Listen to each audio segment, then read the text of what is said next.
राजर्षि शांतनु के ऊपर प्रसन्न होकर के देवताओं ने राजर्षि शांतनु को एक दिव्य रथ प्रदान किया था। एक दिव्य रथ प्रदान किया था शांतनु को।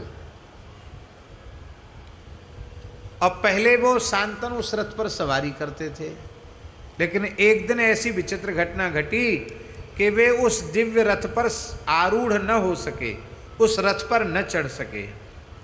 तो शांतनु ने नारद जी से प्रार्थना की, ध्यान लगाया। नारद जी प्रकट हो गए, बोले गुरु जी क्या बात है, ये दिव्य रथ पर हम क्यों नहीं चढ़ पा रहे हैं? तो उन्होंने कहा कि तुमसे एक अपराध बन गया है।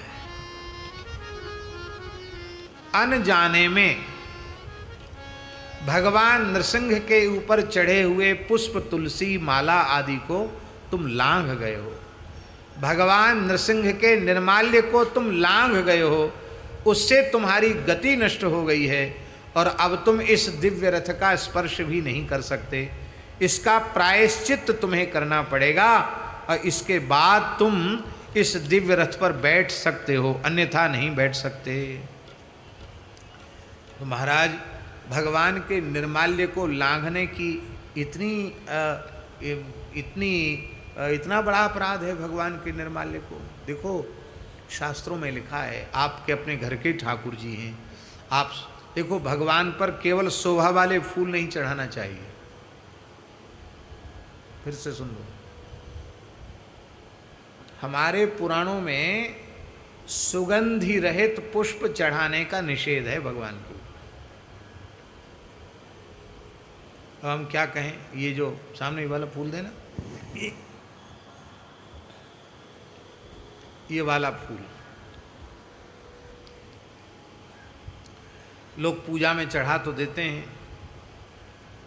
पर इसको खाली शरीर पर मनुष्य पहन ले तो उसके शरीर में खुजली पैदा हो जाए। और खुशबू तो है नहीं, ऐसे ऐसे मसल के कर तो हाथ में बदबू आने लग जाएगी।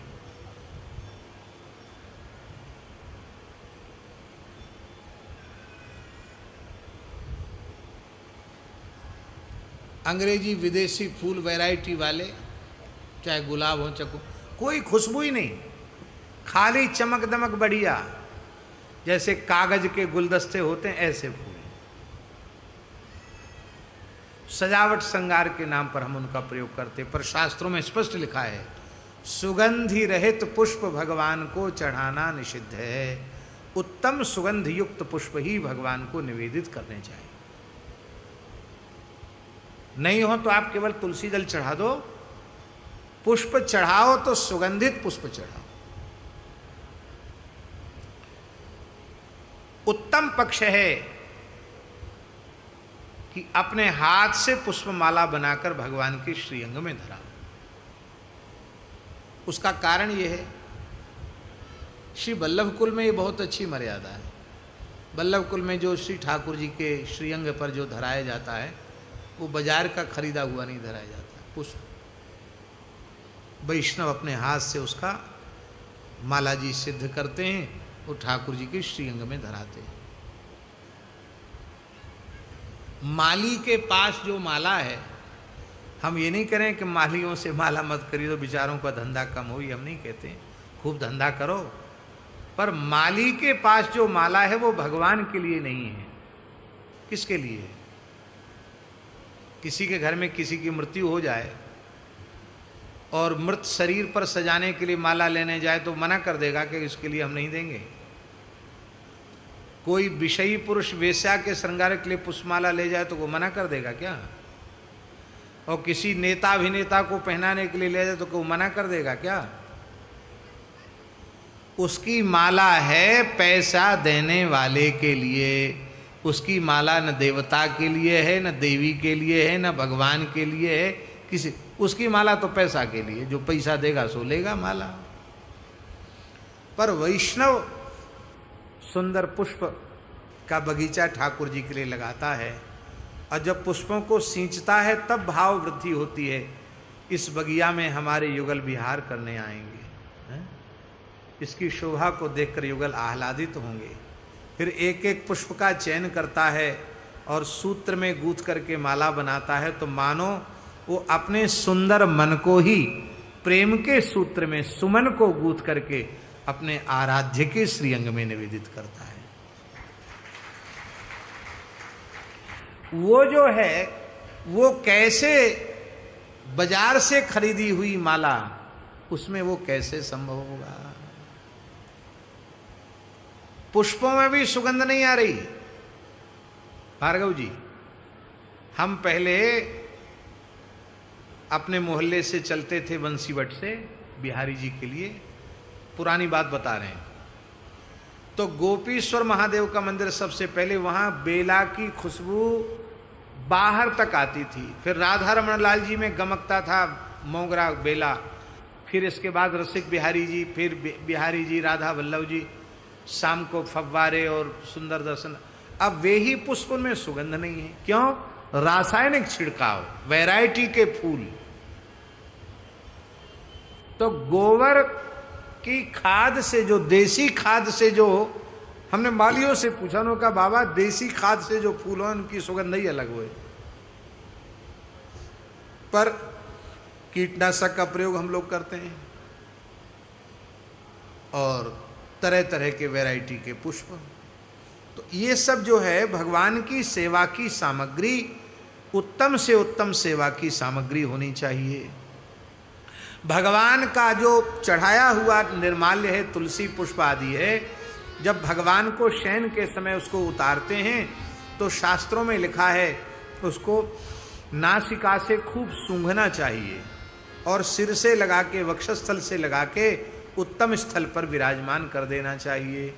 मन में जो सूक्ष्म पाप की वासना होती है, जिस वासना के कारण पाप बनते हैं, उस वासना के नाश का कोई साधन नहीं है। एकमात्र साधन है भगवान के निर्माल्य को सूंघना।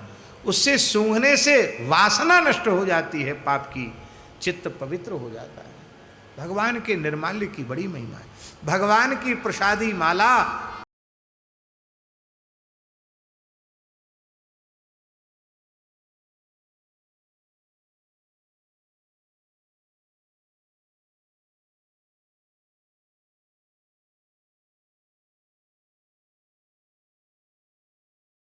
कि हम बिहारी जी की छाती से लग जाएं। भार्गव जी, हम मन में सोचें कि बहुत भाव जगह, बिहारी जी को एकदम भावों में भर लें, छाती से चिपक जाएं बिहारी जी के, संभव है? चाहे जितने भाव, संभव नहीं है। मंदिर में जो श्रीअंग की सेवा कर रहे हैं वे ऐसा करें, क्या उनके लिए भी संभव है? यदि वो ऐसा करते हैं तो अमर्यादा होगी, संभव नहीं है। ये मलमूत्र का भांड शरीर है, सब जगह से दुर्गंध आ रही है, भगवान स्वयं भुजाओं में भरकर हमें हृदय से लगावें, ये तो सौभाग्य की बात है। पर हम इस दुर्गंधित शरीर को भगवान से आलिंगन करें, ये हमारी मर्यादा के विरुद्ध है, ये ठीक नहीं है। पर भैया ये माला श्री ठाकुर जी की छाती से लग के आई, ये भगवान ने इसका आलिंगन किया है। तो भगवान की प्रसादी माला जब वैष्णव को प्राप्त होवे तो अनुभव करना चाहिए, इस माला के रूप में हमारे बिहारी जी ने अपना आलिंगन हमें प्रदान किया है, भगवान का आलिंगन हमें प्राप्त हो गया है। लेकिन हम लोग इस भाव को रखते ही नहीं। तो निर्माल्य को हरते लंघनादायु, जो निर्माल्य लांघता है उसकी आयु नष्ट हो जाती है, श्री नष्ट हो जाती है। और स्पर्शात धरते क्षिया, पैर से छू जाए निर्माल्य तो श्री नष्ट हो जाती है। इसलिए निर्माल्य की विशेष सावधानी रखनी चाहिए, निर्माल्य को लांघना नहीं चाहिए। आप लोग कहें कि किसी न किसी के पैर में पड़ेगा, हम क्या करें? हमारे विचार से सर्वोत्तम पक्ष है कि भगवान के निर्माल्य को अपने बगीचे में कहीं भी निकट और भूमि में उसको समाधिस्थ कर देना चाहिए। तो उससे उत्तम खाद भी हो जाती है और वो फिर किसी प्रकार से नदियों में फेंकना, विसर्जित करना, ये भी बहुत अच्छा नहीं। क्यों? पहले नदियों में बहुत जल का प्रवाह होता था, तब सब ठीक था, अब जल ही नहीं है, इसलिए भूमि में उनको दबा देना और वो खाद रूप में परिवर्तित हो जाए, वो ज़्यादा अच्छा है।